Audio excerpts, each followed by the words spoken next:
करते हैं आज की झारखंड की बड़ी खबरों के साथ। पहली बड़ी खबर की बात करें तो आरजेडी सुप्रीमो लालू को नहीं मिली जमानत, अब 6 सप्ताह बाद होगी सुनवाई।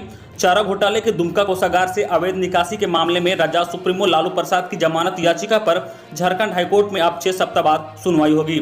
शुक्रवार को बिहार के पूर्व मुख्यमंत्री की ओर से अदालत को बताया गया कि लालू प्रसाद की सजा की अवधि अभी आधी हुई है या नहीं हुई है, इसका रिकॉर्ड अभी पूरी तरह से सत्यापित नहीं हो सका है। साथ ही सीबीआई ने जमानत का विरोध करते हुए जिन बिंदुओं को उठाया है उसका जवाब भी दाखिल किया जाएगा।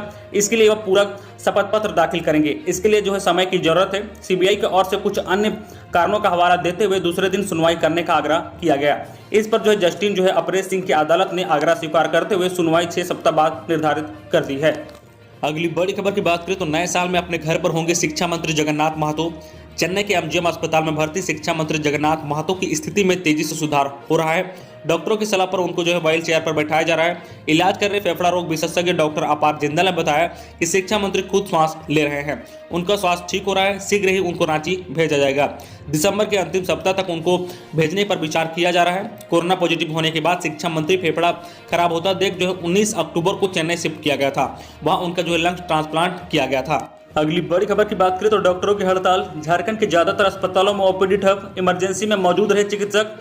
आयुर्वेदिक चिकित्सकों को मॉडर्न मेडिसिन प्रैक्टिस करने, विभिन्न तरह की सर्जरी करने और दांतों के चिकित्सक के अधिकार देने के विरुद्ध में इंडियन मेडिकल एसोसिएशन के डॉक्टर देशव्यापी आंदोलन किए। शुक्रवार को हड़ताल की घोषणा की गई। इसके तहत रांची में रिम्स, सदर अस्पताल और प्राइवेट अस्पतालों में ओपीडी बंद रही। रांची के अलावा झारखंड के अन्य जिलों का भी यही हाल रहा। ओपीडी में डॉक्टर नहीं बैठे पर इमरजेंसी सेवा बहाल रही, इसलिए मरीजों को ज्यादा तकलीफ नहीं हुई। अगली बड़ी खबर की बात करें तो मैट्रिक में 30 और इंटर में 40% प्रश्न रहेंगे ऑब्जेक्टिव।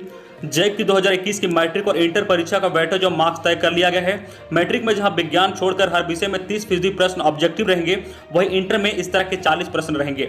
मैट्रिक साइंस में 20% सवाल ऑब्जेक्टिव रहेंगे और 10% का प्रैक्टिकल होगा। मैट्रिक में इस बार 10% अंक की इंटरनल असेसमेंट के रूप में दिए जाएंगे।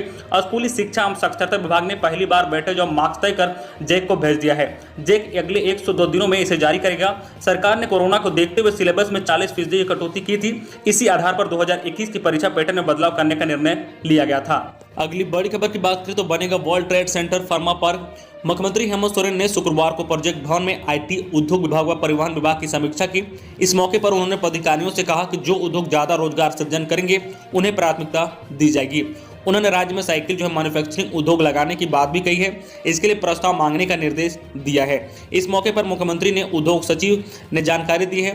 रांची में वर्ल्ड ट्रेड सेंटर व फार्मा पार्क और नामकुम में आईटी सेंटर बनाने का प्रस्ताव है। फार्मा पार्क में दवा उद्योग को विकसित किया जाएगा। सीएम ने खाद्य प्रसारण, लघु एवं कुटीर उद्योग को बढ़ावा देने और बाजार की उपलब्ध कराने की बात कही है। साथ ही मिट्टी के बर्तनों को बढ़ावा देने का भी निर्देश दिया है। अगली बड़ी खबर की बात करें तो कोरोना प्रोटोकॉल के साथ रेलवे भर्ती परीक्षा। रेलवे के 1,40,000 पदों को भरने के लिए कंप्यूटर आधारित परीक्षा कोविड-19 संबंधित सभी प्रोटोकॉल का पालन करते हुए आयोजित की जाएगी। इसमें से 2,44,00,000 अभ्यर्थी शामिल होंगे। सभी अभ्यर्थियों को एक घोषणा पत्र पर हस्ताक्षर करने होंगे कि परीक्षा में बैठने के लिए वो फिट हैं। परीक्षा का पहला चरण 15 से 18 दिसंबर तक होगा। दूसरा चरण परीक्षा 18 दिसंबर से मार्च 2021 तक चलेगी। तीसरा चरण परीक्षा जून 2021 के अंत तक चलेगी। परीक्षा केंद्रों पर अभ्यर्थियों की थर्मल गन से जांच की जाएगी। अगली बड़ी खबर की बात करें झारखंड मौसम विभाग से कि रविवार से बदलेगा मौसम का मिजाज। रविवार से मौसम का मिजाज बदल सकता है। राज्य के कुछ हिस्सों में बारिश हो सकती है। मौसम विभाग ने 16 दिसंबर तक बारिश होने का अनुमान लगाया है। मौसम में बदलाव का असर करीब करीब पूरे राज्य में रहेगा। इस दौरान न्यूनतम तापमान चढ़ेगा और अधिकतम तापमान गिर सकता है। इससे ठंड का एहसास ज्यादा होगा। अगली बड़ी खबर की बात करें तो 14 से चलेगी रांची से बोकारो पैसेंजर ट्रेन। 14 दिसंबर से रांची से बोकारो के लिए पैसेंजर ट्रेन चलेगी। इस ट्रेन के चलने से नौकरी पेशा और प्रतिदिन आने जाने वाले लोगों को काफी लाभ होगा। इस ट्रेन के बाद लोहरदगा पैसेंजर ट्रेन सहित अन्य ट्रेनों का परिचालन शुरू होगा। इस संबंध में रेलवे की ओर से जल्द सूचना जारी की जाएगी। ट्रेन संख्या 58033 Bokaro steel city Ranchi passenger Bokaro से सुबह 9 बजे खुलकर दोपहर 12:20 पर रांची पहुंचेगी। वही ट्रेन संख्या 58034 Ranchi Bokaro steel city passenger Ranchi से 3:55 पर खुलकर शाम 7:15 पर बोकारो पहुंचेगी और यह ट्रेन प्रतिदिन चलेगी। अगली बड़ी खबर की बात करें झारखंड कोरोना अपडेट को लेकर तो राज्य में 174 नए कोरोना संक्रमित मिले हैं। जबकि 2 संक्रमितों की मौत हो गई है। शुक्रवार को कोरोना के कुल 174 नए संक्रमित मिले हैं। इसमें से आधे से अधिक 93 नए संक्रमित केवल रांची से मिले हैं। रांची में कुल 53.44% मरीज मिले हैं। वहीं शुक्रवार को 2 मरीजों की मौत हो गई है। इसमें से बोकारो व हजारीबाग से एक मरीज शामिल है। राज्य में अब तक कुल 995 कोरोना संक्रमितों की मौत हो गई है। वही अब तक 1,11,177 संक्रमित मिल चुके हैं। इसमें से 1,08,488 संक्रमितों की रिपोर्ट नेगेटिव आ चुकी है। इस समय कुल एक्टिव केस 1694 है। नए संक्रमितों में रांची से 93, बोकारो से 20, देवघर से 2, धनबाद से 12, पूर्वी सिंहभूम से 8, गढ़वा, लोहरदगा, गोड्डा व गुमला से 3, गिरिडीह व हजारीबाग से 4, पश्चिम सिंहभूम में 6 संक्रमित मिले हैं। वही झारखंड में शुक्रवार को 168 संक्रमितों की रिपोर्ट नेगेटिव आई है। अगली बड़ी खबर की बात करें तो कृषि कानून के विरोध में भारतीय किसान यूनियन ने सुप्रीम कोर्ट का दरवाजा खटखटाया। कृषि कानून के विरोध में दिल्ली में प्रदर्शन कर रहे किसानों ने अब सुप्रीम कोर्ट का दरवाजा खटखटाया है। भारतीय किसान यूनियन की ओर से दायर याचिका में कहा गया है कि नए कानून उन्हें कॉर्पोरेट लालच का शिकार बना देंगे। सरकार से कई दौर की बातचीत और संशोधन प्रस्ताव खारिज करने के बाद किसानों ने एक तरफ आंदोलन तेज करने का फैसला किया है तो दूसरी तरफ उन्हें न्यायपालिका का भी सहारा लिया है। अगली बड़ी खबर की बात करें तो सूबे के 40 स्कूलों में लगेंगे 1,000 पेड़। केंद्र सरकार की योजना के अंतर्गत सूबे के स्कूलों में नर्सरी का प्रस्ताव तैयार कर लिया गया है। इसके तहत पहले चरण में राज्य के 40 स्कूलों में 1,000 पौधे लगाए जाएंगे ताकि बच्चों में पर्यावरण के प्रति प्रेम बढ़े और पर्यावरण की रक्षा के लिए वह सजग बने। केंद्र सरकार के दिशा निर्देश के अनुसार वन विभाग ने प्रस्ताव तैयार कर वन विभाग एवं जलवायु परिवर्तन मंत्रालय को भेज दिया है। वन विभाग के अधिकारियों का कहना है कि केंद्र से स्वीकृति मिलने के बाद स्कूलों को चिन्हित कर पौधारोपण शुरू कराया जाएगा। सभी राज्यों में यह योजना शुरू की जा रही है। झारखंड में भी तैयारी कर ली गई है। पहले चरण में 40 स्कूलों में नर्सरी शुरू की जाएगी। अगली बड़ी खबर की बात करें तो तंबाकू उत्पाद बिक्री के लिए वोटर और आधार कार्ड जरूरी। राजधानी में तंबाकू उत्पाद की बिक्री करने वाले दुकानदारों को रांची नगर निगम केवल वोटर आईडी कार्ड व आधार कार्ड के आधार पर लाइसेंस जारी करेगा। निगम ने यह कदम इन दुकानदारों की सुविधा के लिए उठाया है। निगम का मानना है कि अपेक्षाकृत कमजोर तबके के लोग ही तंबाकू उत्पाद की बिक्री के कार्य में लगे हुए हैं। कोई सड़क किनारे पान गुमटी व ठेला लगाकर इसकी बिक्री कर रहा है तो कोई स्टॉल लगाकर।